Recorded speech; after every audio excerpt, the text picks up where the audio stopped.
The thing about advanced civilizations, Dr. Elena Vasquez had learned during her 3 months at the Kepler Institute, was that they possessed an almost supernatural ability to miss the obvious while pontificating about the obscure. Take Professor Zixathera, for instance.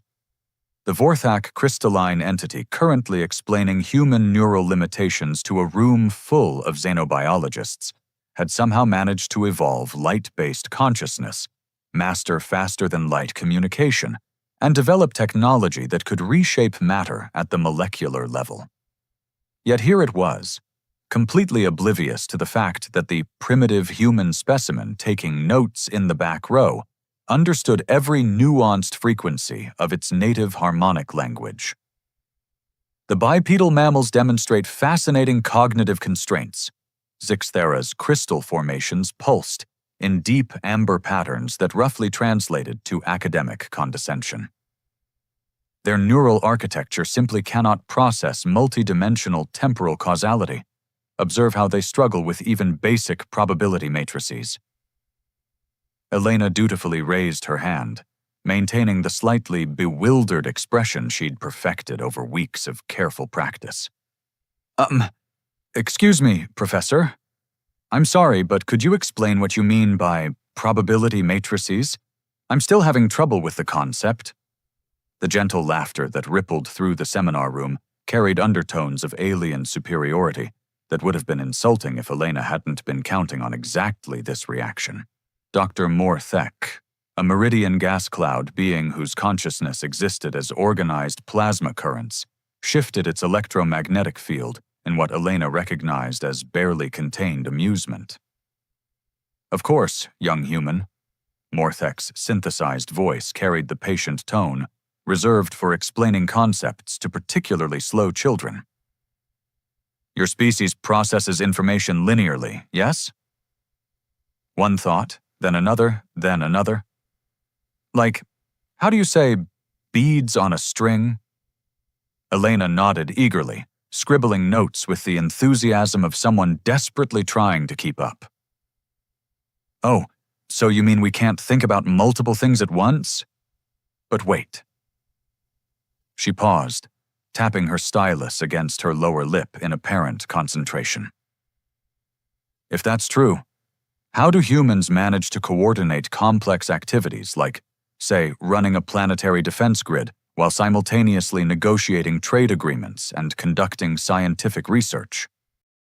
Over 97% of viewers here are watching without subscribing. Don't be one of them. Hit that subscribe button right now and join the journey. Every click helps us grow stronger, and you'll never miss the next epic story. The room fell silent for exactly 2.3 seconds. Elena had been timing these moments of cognitive dissonance with growing amusement. Zixathera's crystal matrix flickered through several colors that Elena knew indicated rapid information processing. Well, the Vorthak professor finally resonated. Humans obviously use distributed processing. Different individuals handle different tasks. Specialization compensates for individual limitations. But wouldn't that require some kind of metacognitive awareness to coordinate effectively? Elena asked, her voice carrying just the right amount of genuine curiosity mixed with confusion. I mean, someone would have to understand all the different specialized areas well enough to coordinate them, right? Dr. Kethral, a Zephyrian hive mind whose individual drones were scattered throughout the lecture hall, buzzed with what Elena had learned was their species' equivalent of intellectual irritation. The human raises an interesting point. Perhaps their coordination mechanisms are more sophisticated than initial assessments suggested. Elena watched with hidden satisfaction as the alien professors began exchanging glances, or electromagnetic pulses, or harmonic resonances, depending on their species.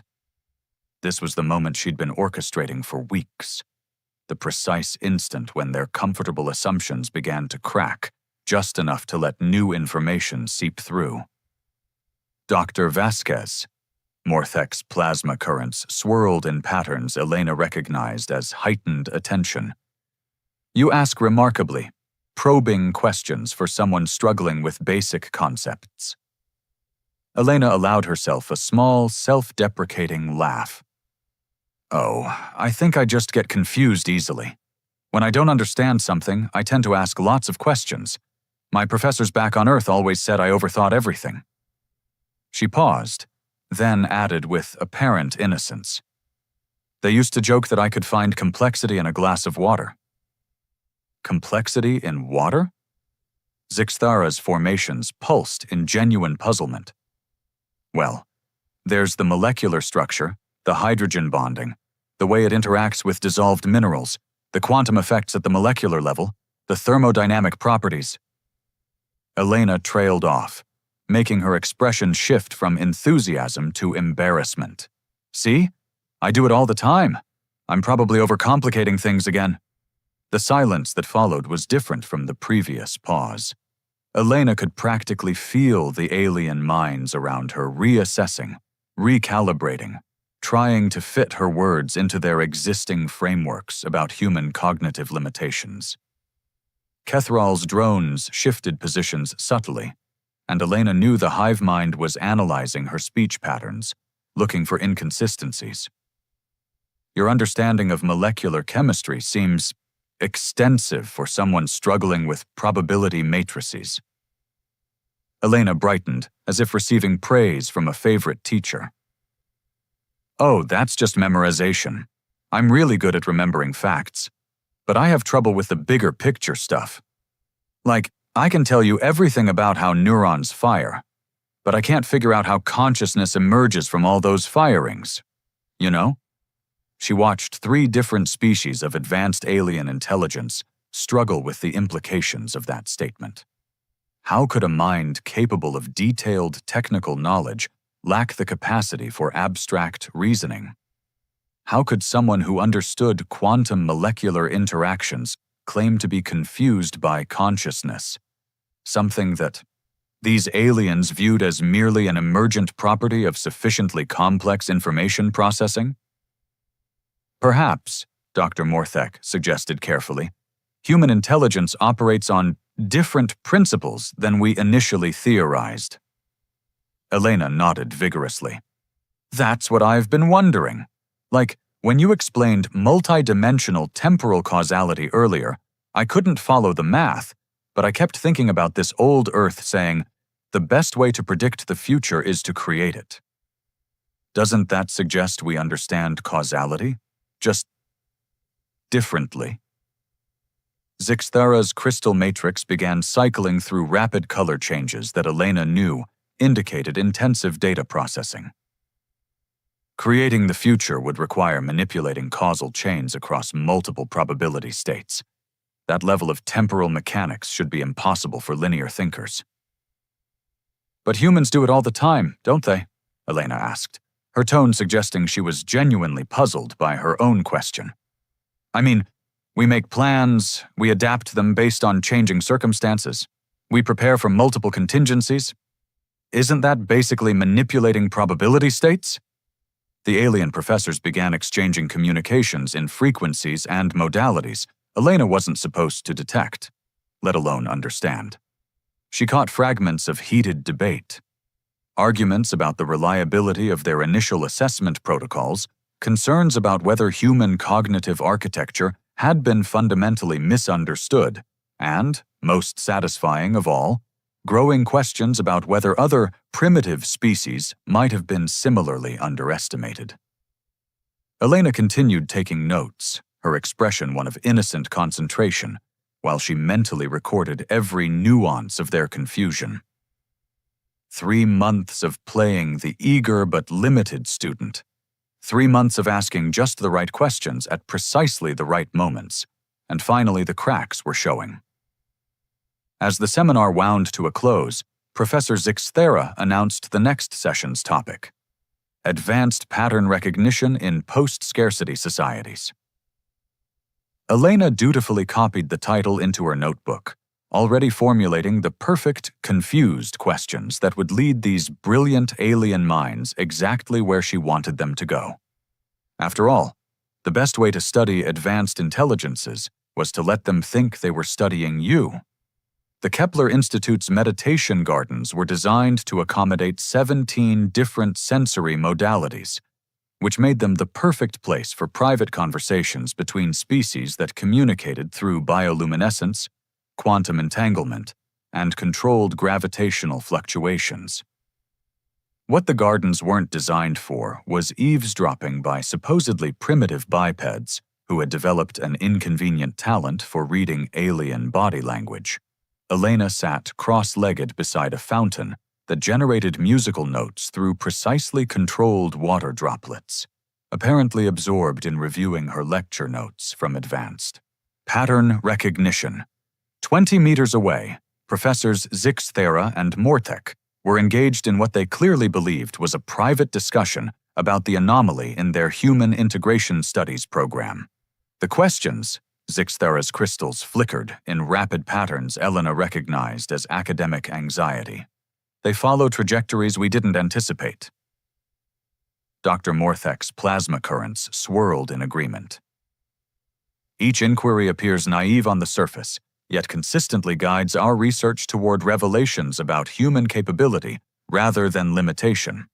Elena turned a page in her notebook and continued her charade of struggling with basic concepts, while simultaneously parsing the aliens' conversation through 3 different sensory channels.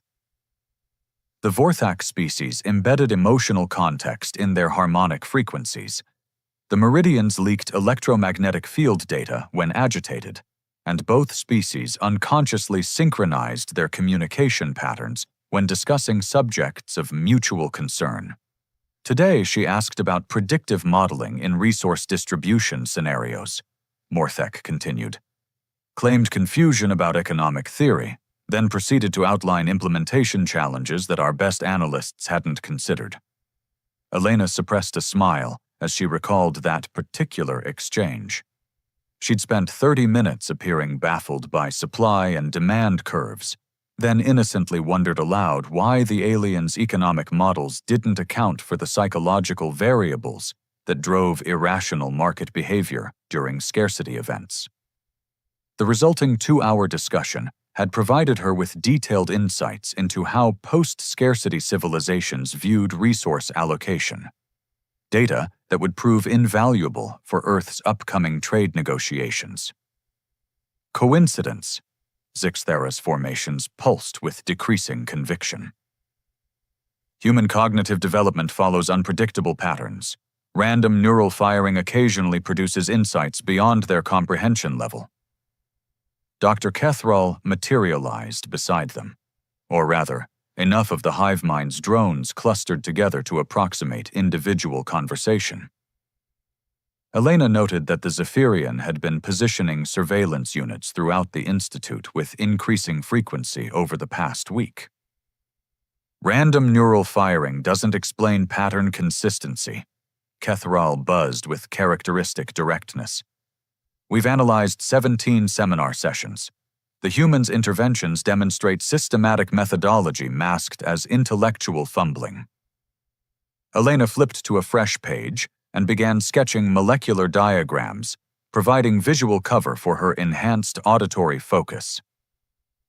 The Zephyrian hive mind's assessment was getting uncomfortably accurate, but their conclusion remained limited by the same assumptions that had made this entire operation possible. What methodology could a junior researcher employ that we wouldn't detect?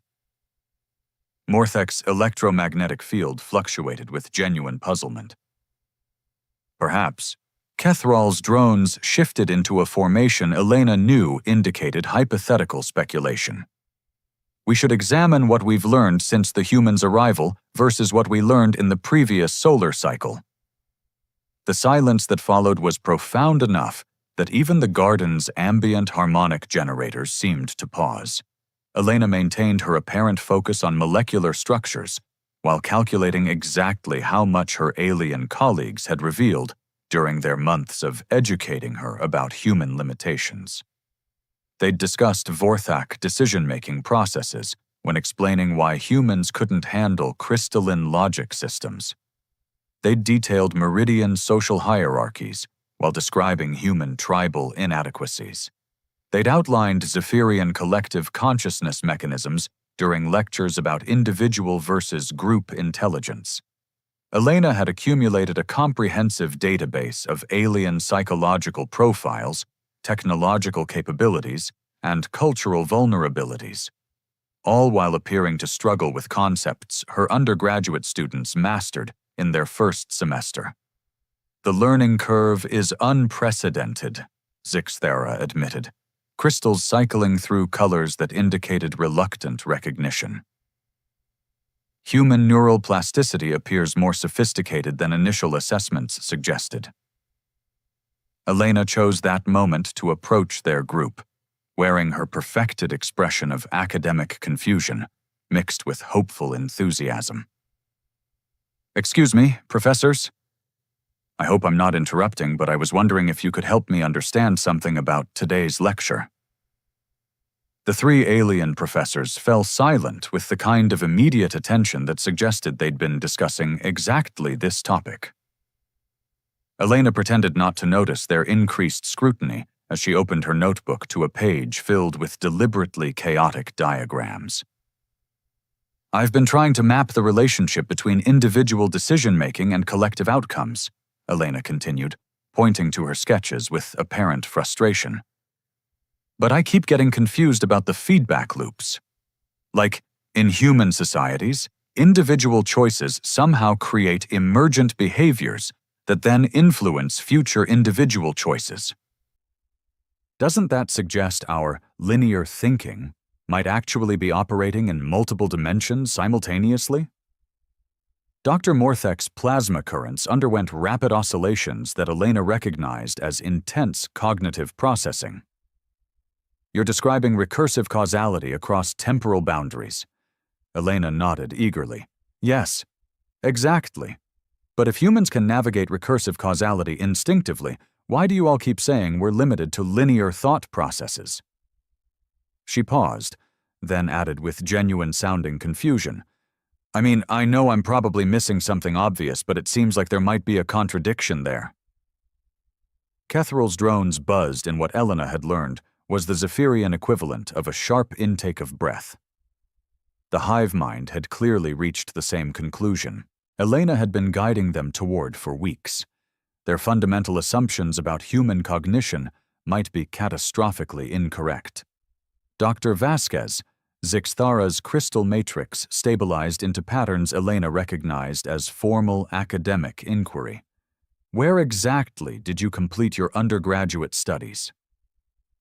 Elena smiled with the innocent pride of someone sharing a cherished memory. "Stanford University, Earth. I majored in comparative xenopsychology with a focus on interspecies communication theory." She paused, then added with apparent embarrassment, "Though I'm obviously still pretty bad at the practical application part." The garden's harmonic generators suddenly seemed very loud in the silence that followed. Elena watched three of the galaxy's most advanced intelligences process the implications of what she'd just revealed. A human with formal training in alien psychology had been sitting in their lectures for months, asking questions that systematically exposed the gaps in their understanding of her own species. Dr. Morthek was the first to recover. "Comparative xenopsychology is a graduate-level field of study." Elena brightened, as if receiving unexpected praise. "Oh, it was just an experimental program, really interdisciplinary. Cognitive science, game theory, behavioral economics, cultural anthropology. We studied how different intelligence types approach problem solving." She gestured toward her notebook with apparent frustration. "Though obviously I didn't retain much of the theoretical framework stuff." Elena could practically see the pieces clicking into place behind their alien expressions. A human trained in xenopsychology would understand exactly how to manipulate alien biases about human limitations. Such an individual could systematically exploit their assumptions while gathering intelligence about their psychological profiles and technological capabilities. The question that none of them had asked yet, the question Elena was carefully avoiding, was whether she was working alone. The emergency faculty meeting convened in the Kepler Institute's most secure conference chamber, a space designed to prevent any form of electronic surveillance, psionic intrusion, or quantum eavesdropping. Unfortunately for the assembled alien professors, it hadn't been designed to prevent a supposedly harmless human from accessing the ventilation system's acoustic properties through judicious application of Earth-developed sound engineering principles. Elena crouched in the maintenance corridor above the conference room, using a device no larger than a stylus to amplify and translate the heated discussion below. The irony wasn't lost on her that these advanced beings had somehow overlooked the possibility that primitive humans might have developed sophisticated espionage techniques during their species' remarkably violent evolutionary history. "The probability calculations are irrefutable," Dr. Kethrall announced, the hive mind's collective, consciousness radiating through dozens of drones positioned throughout the chamber.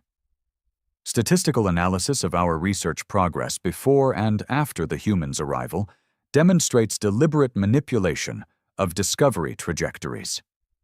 Professor Zixthara's crystal matrix pulsed with agitated frequencies. "You're suggesting a single undergraduate researcher has orchestrated months of advanced xenobiological research? The computational requirements alone would exceed human neural capacity by several orders of magnitude." Elena smiled grimly as she adjusted her recording equipment. The aliens' fundamental error continued to be their assumption that she was working as an individual rather than as part of a coordinated intelligence network. They'd spent so much time studying humanity's supposed limitations that they'd completely missed humanity's greatest strength: the ability to appear weak while coordinating devastating strategic responses. "Unless," Dr. Morthek interjected, electromagnetic fields crackling with dawning realization, "our assessment of human cognitive architecture has been fundamentally flawed from the beginning."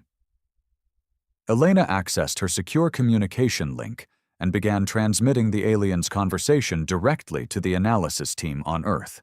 Within seconds, she received confirmation that xenopsychology specialists across 3 continents were reviewing the data in real time, preparing contingency protocols for every possible development in the situation below. The chamber's atmosphere grew tense as additional faculty members arrived.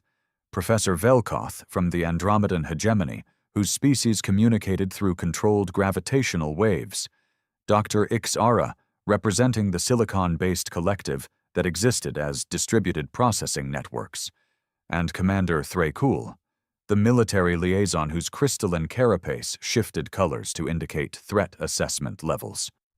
Elena's earpiece crackled with quiet updates from her Earth-based coordinators.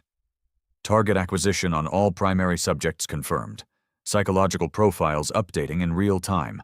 Recommend maintaining current operational parameters." "The implications extend beyond academic embarrassment," Commander Thrakul announced, his carapace cycling through warning colors. "If humans have successfully infiltrated our most prestigious research institution, what other operations might be compromised?" Dr. Velkoth's gravitational communication created subtle pressure waves that Elena felt more than heard. The translation came through her earpiece. "Our intelligence networks report similar anomalies at research facilities across 7 star systems. Humans displaying unexpected capabilities, asking questions that redirect research programs, appearing confused while demonstrating sophisticated understanding." Elena's blood pressure spiked as she realized the scope of what the aliens were discovering. Earth's xenopsychological intelligence program was far more extensive than even she had known. While she'd been focusing on her specific mission at the Kepler Institute, similar operations had apparently been running simultaneously across multiple alien civilizations. "We need to confront the subject directly," Kethrall declared, drones shifting into aggressive formation patterns. "Determine the extent of the deception and identify any co-conspirators." Elena began calculating extraction protocols while continuing to monitor the conversation. Her mission parameters included contingencies for exposure, but the revelation that similar operations existed elsewhere changed the strategic landscape entirely. "Dr. Vasquez," came the synthesized voice through the chamber's communication system. "Please report to Conference Chamber Alpha immediately." Elena had approximately 43 seconds before her absence from the corridor would trigger security protocols. She activated her emergency beacon, uploaded her complete intelligence cache to the secure Earth network, and began moving toward the conference chamber with the casual pace of someone responding to a routine academic summons. The chamber doors sealed behind her with the kind of finality that suggested this wasn't going to be a friendly conversation. Elena maintained her carefully practiced expression of confused concern as she took in the assembled alien faculty, noting their positioning, threat postures, and the subtle energy signatures that indicated activated defensive systems. "Dr. Vasquez," Professor Zixathera began, crystal formations cycling through formal interrogation patterns. "We need to discuss some inconsistencies in your academic background." Elena nodded earnestly, pulling out her notebook as if preparing to take notes on whatever correction she'd apparently made. "Of course. I know I've been struggling with some of the more advanced concepts. Have I been making errors in my assignments?" Dr. Morthek's plasma currents swirled with barely contained frustration. "You claimed to have majored in comparative xenopsychology at Stanford University." "Yes," Elena replied, maintaining her tone of helpful confusion. "Is that a problem?" "I know it's not directly related to xenobiology, but I thought the interdisciplinary background might be helpful." "Comparative xenopsychology," Catherall buzzed with increasing intensity, "is classified as a Level 7 strategic intelligence discipline by the Galactic Security Council. No member species permits unrestricted academic study of xenopsychological manipulation techniques." Elena felt her carefully constructed cover story beginning to crumble, but her training kicked in automatically. When deception fails, the next best option is selective truth, wrapped in apparent cooperation. "Oh," she said, her expression shifting from confusion to embarrassment. "I probably should have mentioned that part of the program was classified, but it was just theoretical study. We never did any actual fieldwork or anything like that."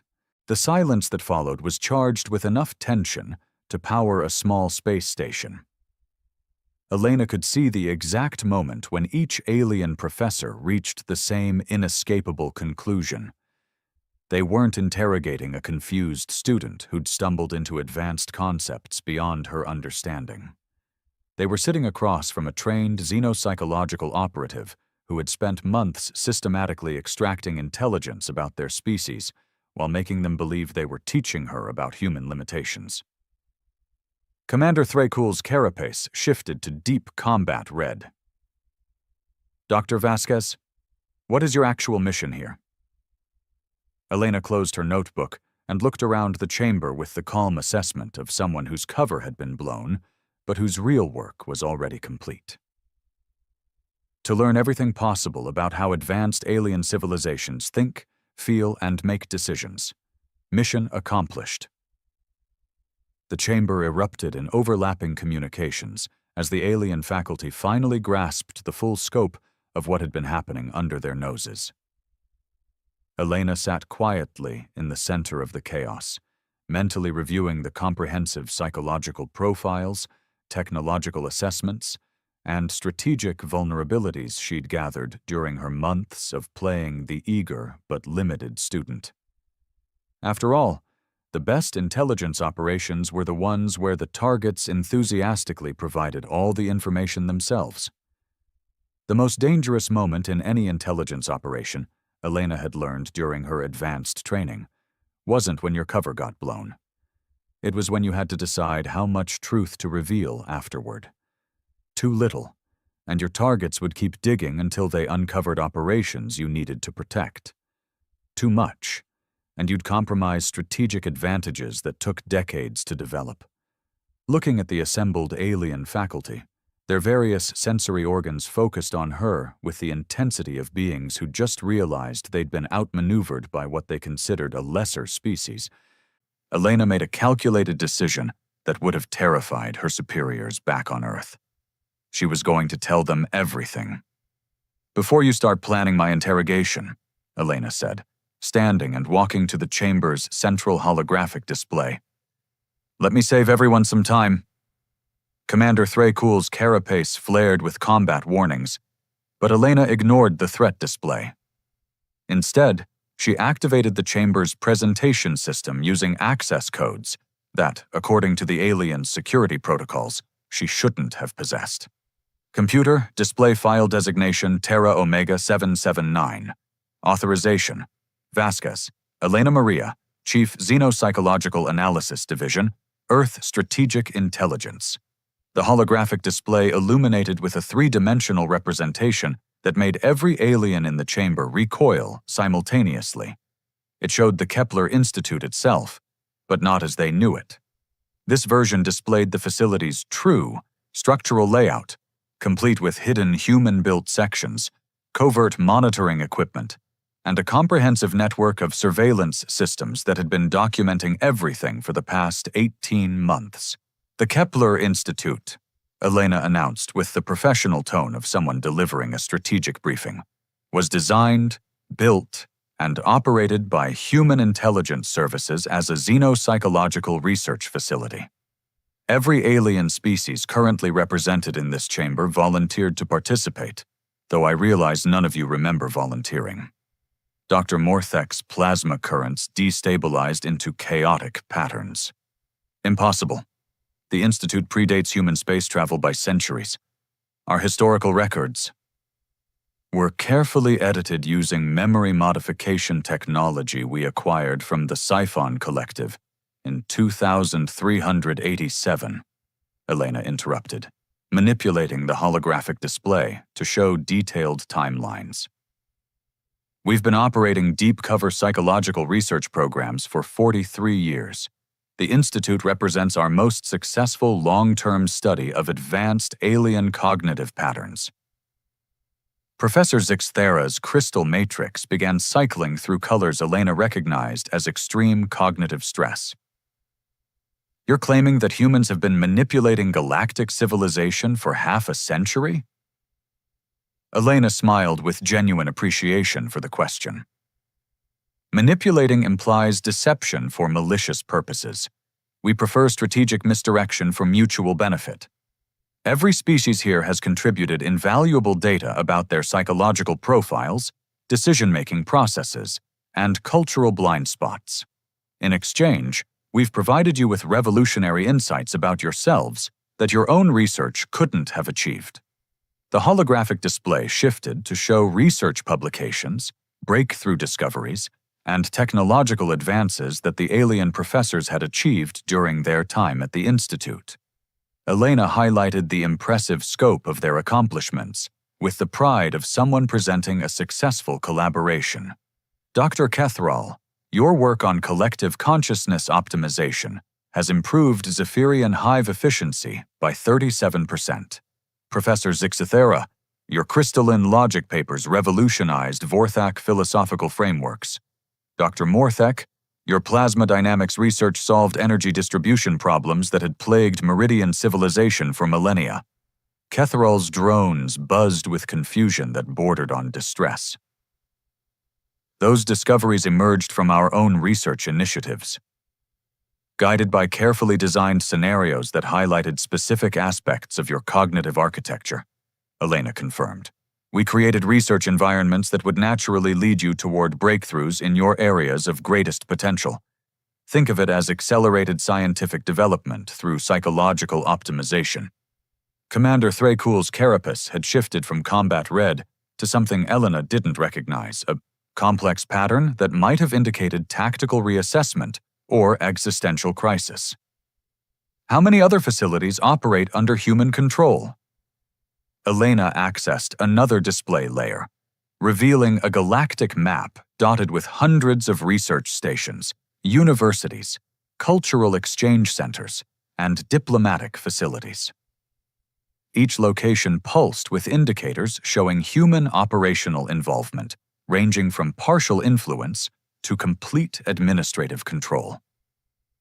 We prefer to think of them as collaborative ventures, Elena said, though I understand that retroactive consent can feel somewhat unsettling. The chamber fell silent, except for the ambient hum of life support systems that Elena now realized the aliens had never questioned. Human-designed life support systems, optimized for psychological comfort during extended research sessions, calibrated to maintain optimal cognitive performance across 17 different species types. Dr. Velkoth's gravitational communications created pressure waves that translated as something approaching awe. The computational requirements for coordinating operations across this scale would exceed the processing capacity of any single species. Elena nodded approvingly. Which brings us to the most important revelation. Humans don't operate as individuals or even as unified planetary governments. We function as a distributed intelligence network that spans multiple dimensions of space-time, coordinates across parallel probability streams, and maintains coherent strategic objectives across timescales measured in geological epochs. The holographic display expanded to show Earth, but not the Earth the aliens thought they knew. This version revealed the planet's true nature, a central processing node in a vast computational network that extended through dimensions the assembled aliens couldn't perceive, connected to human settlements and research facilities scattered across galactic clusters they'd never detected. Your species have been studying human limitations based on observations of our local representatives, Elena explained. What you've never realized is that those representatives are approximately equivalent to individual sensory organs in a vastly larger organism. You've been analyzing humanity's fingernails and concluding that we lack complex nervous systems. The silence that followed this revelation carried weight that seemed to bend space-time around the conference chamber. Elena watched as some of the galaxy's most advanced minds struggled to process implications that redefined not just their understanding of humanity, but their place in the cosmic hierarchy they'd thought they understood. Finally, Professor Zixathara managed to pulse a question. What do you want from us? Elena deactivated the holographic display and turned to face the assembled aliens with an expression of genuine respect and anticipation. We want to offer you the chance to become actual research partners instead of unknowing test subjects.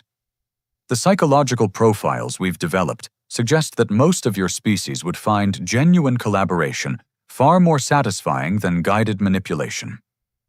She gestured toward the chamber's sealed doors. You can leave anytime you want, return to your home worlds, share what you've learned here, develop countermeasures against human psychological operations. Or you can stay and help us design research programs that benefit everyone involved without the need for strategic deception. Commander Thrakul's carapace had settled into patterns Elena interpreted as grudging admiration. And if we choose to leave and warn other civilizations about human capabilities? Elena's smile carried the weight of species-level confidence that had taken millennia to develop. That would be extremely helpful, actually. We've been waiting for someone to ask the right questions about our apparent limitations. It gets tedious pretending to be primitive when there's so much fascinating work we could be doing together.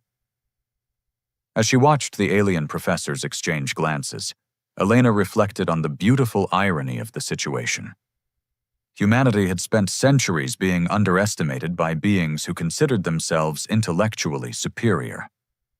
Now those same beings faced a choice: continue believing in human limitations, while humans shaped galactic civilization from the shadows, or acknowledge human capabilities and gain access to collaboration opportunities they'd never imagined possible.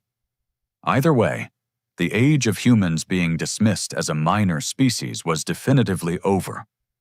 Though Elena suspected that in the coming years, many civilizations would look back fondly on the time when humanity's greatest threat appeared to be an excessive tendency to ask naive questions. After all, There were far more uncomfortable discoveries waiting for species who preferred their universe simple and their hierarchies clearly defined.